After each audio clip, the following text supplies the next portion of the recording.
കുടുംബജീവിതത്തിലെ പരസ്പരമുള്ള അഭിപ്രായ ഭിന്നതകൾ, അവയിലൂടെ മനസ്സിലേറ്റിരിക്കുന്ന മുറിവുകൾ, അവയെ അന്നന്ന് സുഖപ്പെടുത്തണം.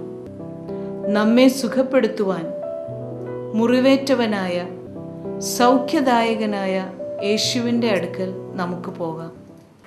നമ്മുടെ കുടുംബജീവിതം അല്ലെങ്കിൽ ദാമ്പത്യ ജീവിതത്തിൽ അനുദിനം പുതിയ പുതിയ മുറിവുകൾ, പുതിയ പുതിയ വേദനകൾ, പുതിയ പുതിയ മുള്ളുകൾ ഇങ്ങനെ ഉണ്ടായിക്കൊണ്ടേയിരിക്കും. അതിനെ അന്നന്ന് സൗഖ്യപ്പെടുത്തുന്നില്ലെങ്കിൽ അതിങ്ങനെ കൂടി കൂടി കൂടി കൂടി ഹൃദയം കഠിനമാകുന്നൊരവസ്ഥയുണ്ടാകും. നമ്മൾ പലപ്പോഴും കേട്ടിട്ടുള്ളൊരു വചനമാണ് എസെക്കിയേൽ പ്രവചനത്തിൽ 36-ാം അധ്യായത്തിൽ, നിന്റെ ശിലാഹൃദയം ഞാൻ എടുത്തു മാറ്റും, നിനക്കൊരു മാംസളമായ ഹൃദയം തരും. എന്താണ് അതിനെക്കുറിച്ച് നമ്മൾ അറിയാവുന്നത്? ശിലാഹൃദയം ആയിട്ടാണോ ദൈവം നമ്മളെ സൃഷ്ടിച്ചത്?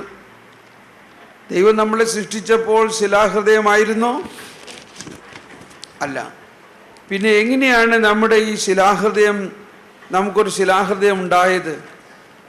പലപ്പോഴും ഇപ്രകാരമാണത്. നമ്മൾ ദാമ്പത്യ ജീവിതത്തിലും അല്ലാതെയും, പക്ഷേ ഇപ്പോൾ നമ്മളുടെ ദാമ്പത്യ ജീവിതത്തെ നമ്മൾ കണക്കിലെടുക്കുമ്പോൾ പരസ്പരം ഉണ്ടാകുന്ന ആശയ വൈരുദ്ധ്യങ്ങൾ മൂലം ഉണ്ടാകുന്ന മനപ്രയാസങ്ങളും വേദനകളും ഓരോരോ ലെയറായിട്ട് ഈ ഒരു പാറയുടെ അല്ലെങ്കിൽ ഒരു കല്ലിൻ്റെ ഒരു ലെയർ ഇങ്ങനെ വന്നു ഒരു ദിവസം. അന്നൊരു വഴക്കുണ്ടായി, അന്നൊരു വേദനിക്കുന്ന സംഭവം ഉണ്ടായി. പിന്നെ സാവധാനം അതങ്ങ് ഒതുക്കി, അതങ്ങ് സഹിച്ചങ്ങ് തീർത്തു. എന്ന് പറഞ്ഞാൽ എന്തുണ്ടായി? ഒരു ലെയർ പാറ അകത്ത് വന്നു എന്നർത്ഥം. പിന്നെ കുറച്ച് ദിവസം കഴിഞ്ഞപ്പോൾ വീണ്ടും ഒരു ബഹളം നടന്നു, ഒരു പിരിമുറുക്കം ഉണ്ടായി. അപ്പോൾ ആദ്യം പറയുന്നത് അന്ന് അങ്ങനെ പറഞ്ഞില്ലേ എന്നാണ് പറയുന്നത്. അതിൻ്റെ അർത്ഥം അന്ന് പറഞ്ഞ ആ സംഭവത്തിൻ്റെ മൂലം അവിടെ കിടക്കുന്നത് കൊണ്ടാണ് വീണ്ടും അത് പറയാൻ കാരണമുണ്ടായതും, അതിനെ ചൊല്ലി വീണ്ടും ഒരു തർക്കം ഉണ്ടായതും, അതിനെ ചൊല്ലി വീണ്ടും ഒരു അസമാധാനം ഉണ്ടാകുന്നത്. അപ്പോൾ അന്നും വീണ്ടും ഒരു ബഹളം ഉണ്ടായി. പക്ഷേ എല്ലാം ഒത്തീർപ്പിൽ അവസാനിച്ചുവെങ്കിലും ഈ അടുത്ത ഒരു ലെയർ പാറ അവിടെ കിടക്കുകയാണ്. അങ്ങനെ കാലക്രമേണ ഇതിങ്ങനെ പാറ പണിത് നമ്മുടെ ഹൃദയത്തിൽ ഒരു പാറക്കെട്ട് മാതിരിയാവും. ഒരിക്കലൊരു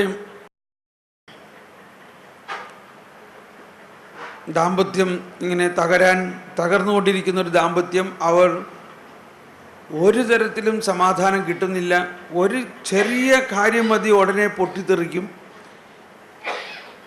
അപ്പോൾ ഞാൻ അവരോട് പറഞ്ഞ ഒരു പോംവഴി ഇതാണ്: നിങ്ങളുടെ ഹൃദയത്തിൽ രണ്ടു പേരിൽ നിന്നും വന്നിരിക്കുന്ന ഈ വേദനിക്കുന്ന ഓരോ വാക്കുകൾ, ആശയങ്ങൾ, അതിൻ്റെ പ്രതിഷേധങ്ങളെല്ലാം ഇങ്ങനെ അമ്പുകളായിട്ടിങ്ങനെ നമ്മുടെ ഹൃദയത്തിൽ തറച്ചിരിക്കുകയാണ്.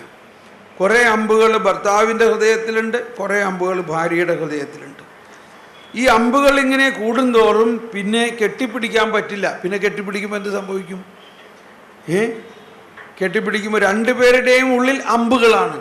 ഈ അമ്പുകൾ വെച്ചുകൊണ്ട് കെട്ടിപ്പിടിക്കുമ്പോൾ എന്ത് സംഭവിക്കും? കെട്ടിപ്പിടിക്കുമ്പോൾ അമ്പുകൾ തുളച്ചു കയറുന്നു, കൂടുതൽ വേദനിക്കുന്നു. അതുകൊണ്ട് കെട്ടിപ്പിടിക്കാൻ പോലും സാധിക്കില്ല. അങ്ങനെ വന്ന് ഒരു കട്ടിലാണ് കിടക്കണതെങ്കിലും അങ്ങോട്ടും ഇങ്ങോട്ടും തിരിഞ്ഞു കിടക്കും, തൊടില്ല, മിണ്ടില്ല. ഇങ്ങനെ ഒരു അവസ്ഥയുണ്ടാകും. അപ്പം ഞാൻ അവരോട് പറഞ്ഞു, അന്നൊരിക്കൽ ഇതുപോലൊരു ധ്യാനം നടന്നുകൊണ്ടിരിക്കുക. അപ്പം അവർ പറഞ്ഞു, ഞങ്ങൾ ധ്യാനത്തിൽ കൂടാൻ വന്നതല്ല, ഞങ്ങൾക്ക് ഒരു നിവൃത്തിയില്ല. സാർ എങ്ങനെയെങ്കിലും ഒന്ന് സഹായിക്കാൻ പറ്റുമെങ്കിൽ സഹായിക്കുക, ധ്യാനം കൂടാൻ സാധിക്കില്ല. ഓക്കെ. അപ്പോൾ ഞാൻ പറഞ്ഞു, നിങ്ങൾ വിശുദ്ധ കുർബാനയുടെ മുൻപിൽ അപ്പുറവും ഇപ്പുറവും ഇരിക്കുക. ഒരാൾ അപ്പുറത്തും ഒരാൾ ഇപ്പുറം. കാരണം അടുത്തിരുന്നാൽ ചിലപ്പോൾ അവർ തമ്മിൽ അവിടെ അടി നടക്കും. അതുകൊണ്ട് അപ്പുറവും ഇപ്പുറവും ഇരിക്കുക. അങ്ങോട്ടും ഇങ്ങോട്ടും മിണ്ടരുത്, തൊടരുത്, സംസാരിക്കരുത്. ഓരോരുത്തരിലും ഉള്ള ഈ മുള്ളുകളെ കർത്താവിന് സമർപ്പിക്കണം. ഇവിടെ വലിയൊരു ആശയമാണ് കേട്ടോ ഇത്. നമ്മളെ മുറിവേൽപ്പിച്ച ഭർത്താവ് അല്ലെങ്കിൽ ഭാര്യ, ആ ഭാര്യയുടെ അടുത്തോ ഭർത്താവിൻ്റെ അടുത്തോ അഥവാ നമ്മളെ മുറിവേൽപ്പിച്ച ആളുടെ അടുത്ത് പോയിട്ട് മുറിവുണക്കാൻ പോകരുത്. മുറിവേൽപ്പിച്ച ആൾക്ക് മുറിവ് ഉണക്കാൻ സാധിക്കുകയില്ല. നമ്മൾ സാധാരണ ചെയ്യാറുള്ളത് എന്താ? ഒരു ഒത്തുതീർപ്പിന് ആളുടെ അടുത്ത് ചെല്ലും, ഒരു സമാധാനമൊക്കെ, ക്ഷമിക്കണം എന്നൊക്കെ പറഞ്ഞുകൊണ്ട്. അതല്ല അതിൻ്റെ ആദ്യം ചെയ്യേണ്ടത്. അത് ചെയ്യണം, അത് രണ്ടാമത്തെ സ്റ്റെപ്പാണ്. ഇവിടെയാണ് നമ്മുടെ വിശ്വാസത്തിൻ്റെ അല്ലെങ്കിൽ നമ്മുടെ ധാർമ്മികതയുടെ വലിയൊരു രഹസ്യം. ഈശോ പറഞ്ഞു, എൻ്റെ അടുത്ത് വരുവിൻ. ആര്? അധ്വാനിക്കുന്നവരും ഭാരം ചുമക്കുന്നവരും ഹൃദയവേദനയുള്ളവരും ഹൃദയം തകർന്നവരും വിലപിക്കുന്നവരും എൻ്റെ അടുത്ത് വരുവിൻ, ഞാൻ നിങ്ങളെ ആശ്വസിപ്പിക്കാം. അപ്പോൾ നമ്മൾക്ക് മുറിവേറ്റ് കഴിഞ്ഞാൽ ആ മുറിവ് ഏൽപ്പിച്ച ആളുടെ അടുത്ത് ആദ്യം പോകരുത്. മറിച്ച് നമ്മുടെ മുറിവുകളെ സൗഖ്യപ്പെടുത്തുന്നതിന് വേണ്ടി മുറിവേറ്റവൻ്റെ അടുത്ത് പോകണം. നമ്മുടെ മുറിവുകളെ സൗഖ്യപ്പെടുത്തുന്നതിന് വേണ്ടി മുറിവേറ്റവൻ, അതാണല്ലോ ഈശോ. ഈശോ എന്തിനാണ് മുറിവേറ്റത്? ഈശോ എന്തിനാണ് മുറിവേറ്റത്? നമ്മുടെ മുറിവുകൾക്ക് സൗഖ്യം നൽകുന്നതിന് വേണ്ടി. ഇത് വലിയൊരു രഹസ്യമാണ്. സുവിശേഷത്തിൽ ഉടനീളം പറയുന്നുണ്ട്. ഈശോയെക്കുറിച്ചുള്ള, ഈശോയുടെ വരവിനെക്കുറിച്ച് യെശയ്യാ പ്രവചനത്തിൽ പറഞ്ഞിരിക്കുന്നത് എന്താണ്? കർത്താവിൻ്റെ ആത്മാവ് എൻ്റെ മേലുണ്ട്, ഞാൻ ബന്ധിതർക്ക് മോചനം നൽകും, ഹൃദയം തകർന്നവർക്ക് സൗഖ്യം നൽകും. ഹൃദയം തകർന്നവർക്ക് സൗഖ്യം നൽകും. ദാമ്പത്യ ജീവിതത്തിൽ ഉള്ള ഒരു ഹൃദയം തകരുന്ന അനുഭവം വളരെ വേദനാജനകമായൊരു അനുഭവമാണ്. പലപ്പോഴും ഇത് ആരോടും പറയാനും പറ്റില്ല. ആരോടും പറഞ്ഞു കഴിഞ്ഞാൽ അത് കൂടും. ആരോടാ പറയാ? നമ്മുടെ ഭർത്താവ്, നമ്മുടെ ഭാര്യ. ആ നമ്മുടെ ഭർത്താവ്, നമ്മുടെ ഭാര്യയിൽ നിന്ന് നമുക്ക് എന്തെങ്കിലും ഒരു മുറിവേറ്റാൽ ഇത് മറ്റുള്ളവരോട് പറയുകയാണെങ്കിൽ അത് കൂടുതൽ ദൂഷ്യമല്ലേ ഉണ്ടാവുക, ഇല്ലേ? മറ്റുള്ളവരോട് ആരോടും പറയരുത്. നമ്മുടെ ഭർത്താവിനെ കുറിച്ച് അങ്ങനെ മോശമായ കാര്യം, മോശമായിട്ട് എന്തെങ്കിലും ചെയ്ത് കാണും, അത് മറ്റുള്ളവരോട് പറയുമ്പോൾ അത് കൂടുതൽ മോശമാകും. നമ്മുടെ ഭാര്യയെക്കുറിച്ച് മറ്റുള്ളവരോട് പറയുമ്പോൾ അത് കൂടുതൽ മോശമാകും. ആരോട് പറയണം? ഹൃദയം തകർന്നവർക്ക് സൗഖ്യം നൽകാൻ കർത്താവ് വന്നിരിക്കുന്നു.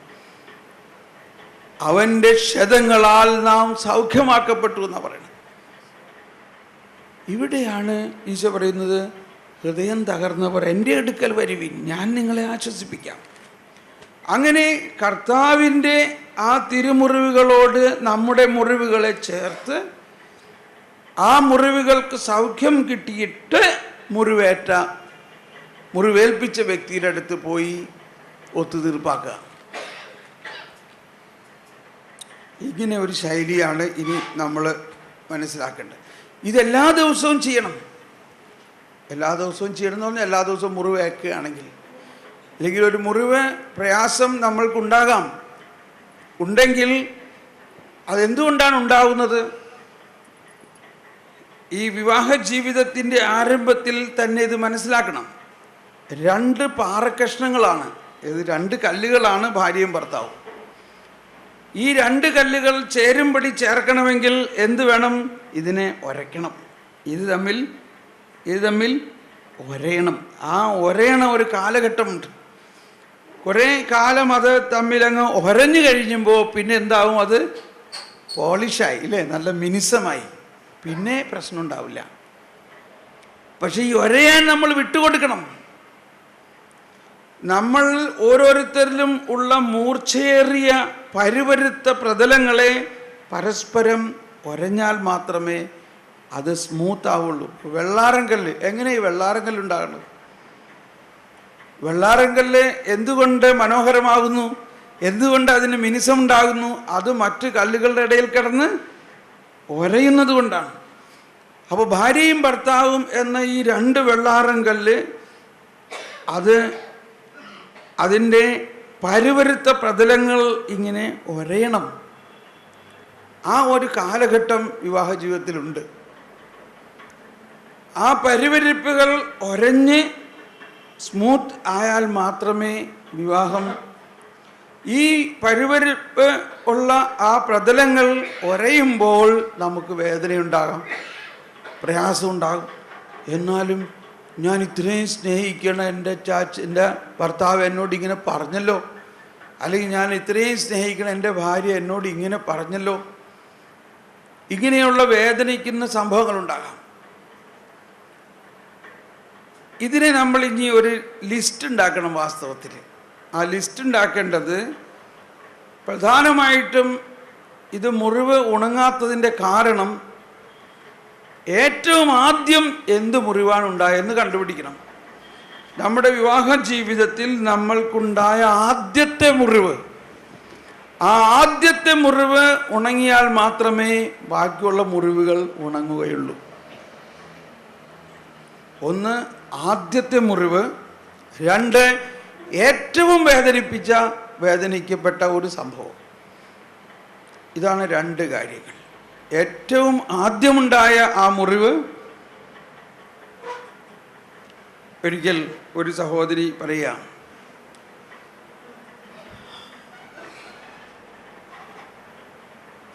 10-17 വർഷമായി കല്യാണം കഴിഞ്ഞിട്ട്, പക്ഷേ ഞങ്ങളുടെ ജീവിതത്തിൽ ഒരു സന്തോഷമില്ല. അതെന്നും അതിൽ സന്തോഷമില്ല, അന്നു മുതൽ സന്തോഷമില്ല, കല്യാണം കഴിഞ്ഞ അന്നു മുതലേ സന്തോഷമില്ല. അപ്പോൾ അതിൻ്റെ അർത്ഥം എന്തോ സംഭവം കല്യാണം കഴിഞ്ഞ അന്നുണ്ടായിട്ടുണ്ടല്ലോ, ഇല്ലേ? അന്ന് മുതലേ സന്തോഷമില്ല എന്നാണ് പറയുന്നത്. അതെന്താ? അന്നത്തേന് പ്രത്യേകത എന്താ? അന്ന് രാത്രി ഞാൻ ഭർത്താവിൻ്റെ അടുക്കിലേക്ക് പോകുമ്പോൾ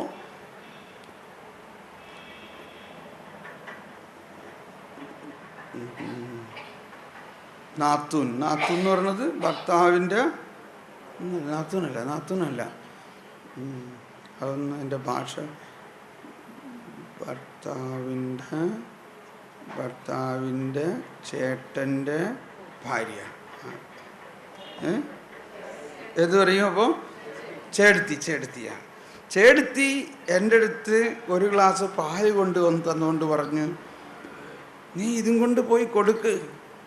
എന്നിട്ട് പറഞ്ഞു, നീ എന്തിനാ ഇയാളെ കെട്ടാൻ പോയത്? എനിക്കറിഞ്ഞൂടെ ഇയാൾക്ക് ഹൃദയരോഗമുള്ള ആളാണെന്ന്. എന്നാ കൊണ്ടുപോ. കണ്ട ഒരു വാക്ക്. ഇയാൾ എന്തിനാ നീ കെട്ടാൻ പോയത്? ഇയാൾക്ക് ഹൃദയരോഗമുള്ള ആളാണെന്ന് എനിക്ക് അറിഞ്ഞൂടെ? എന്നാ കൊണ്ടുപോ, കൊടുക്ക്. ഇതാണ് ആദ്യ രാത്രിയിലുണ്ടായ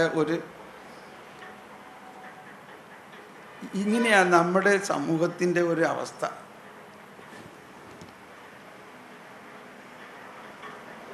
ഒരു വാക്ക്. ഇത്തിരി മുമ്പ് നമ്മൾ പാടിയില്ലേ, എന്താ?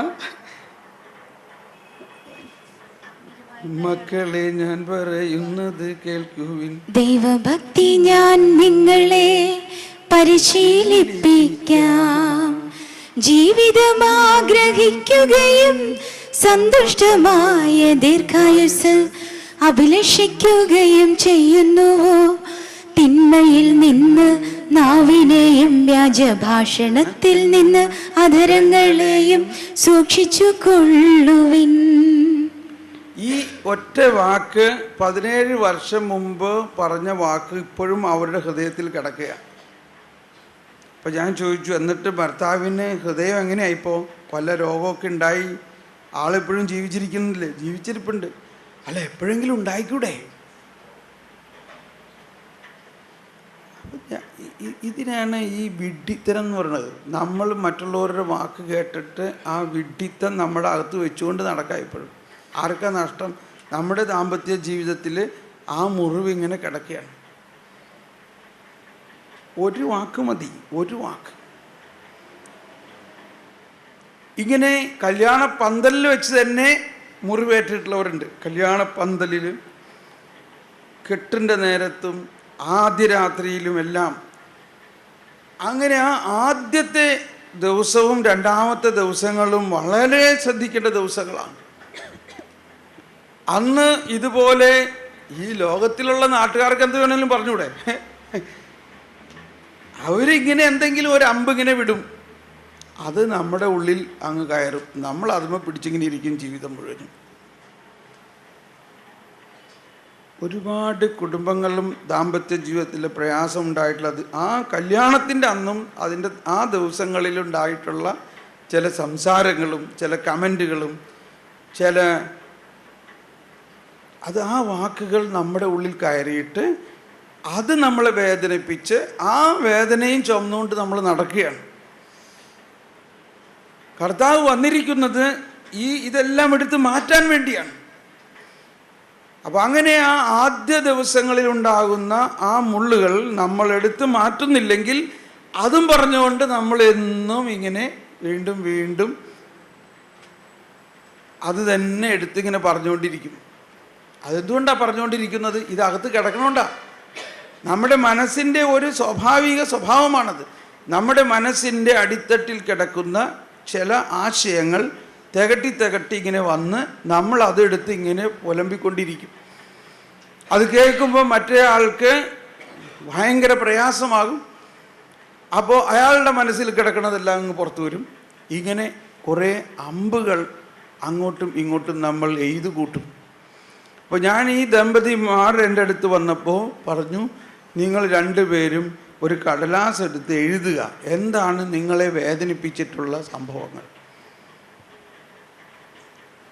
അങ്ങനെ എഴുതി. ഉച്ചവരെ അവരിരുന്ന് എഴുതി. ഒരു 200-ൽ പരം പോയിന്റുകളാണ്. 200-ൽ പരം പോയിന്റുകൾ. വളരെ നല്ലൊരു കാര്യം അതിലെനിക്ക് തോന്നിയത് ഇവർ രണ്ടുപേരും ഇരുന്ന് എഴുതി എന്നുള്ളതാണ്.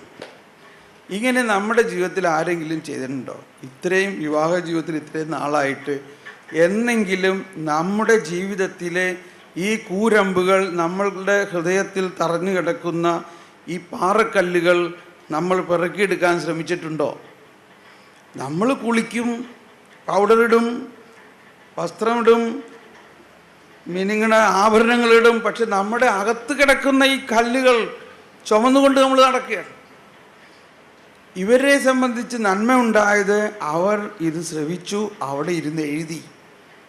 200-ൽ പരം പോയിന്റുകളാണ്. കല്യാണത്തിൻ്റെ ആദ്യ രാത്രി മുതലുള്ള വേദനിപ്പിക്കുന്ന സംഭവങ്ങൾ. ആ രണ്ടുപേരും ആ കടലാസ് കൊണ്ടുവന്നപ്പോൾ ഞാൻ പറഞ്ഞു, ഇപ്പോൾ നിങ്ങൾ ചേരുംപടി ചേരാത്തത്, നിങ്ങൾ തമ്മിൽ ഐക്യമില്ലാത്തതിൻ്റെ കാരണം മനസ്സിലായോ? ഇത്രയും മനപ്രയാസങ്ങളും വേദനകളും നമ്മുടെ ഉള്ളിൽ കിടക്കുമ്പോൾ നിങ്ങളൊരു അഗ്നിപർവ്വതം പോലെയല്ലേ? ആ അഗ്നിപർവ്വതം ഇങ്ങനെ അകത്ത് ഉരുകി അത് പുകഞ്ഞ് പൊട്ടാൻ നോക്കി ഇങ്ങനെ ഇരിക്കുകയാണ്. ശരിയാണ്. എന്താ ചെയ്യുക? നിങ്ങൾ തമ്മിൽ സംസാരിക്കരുത്.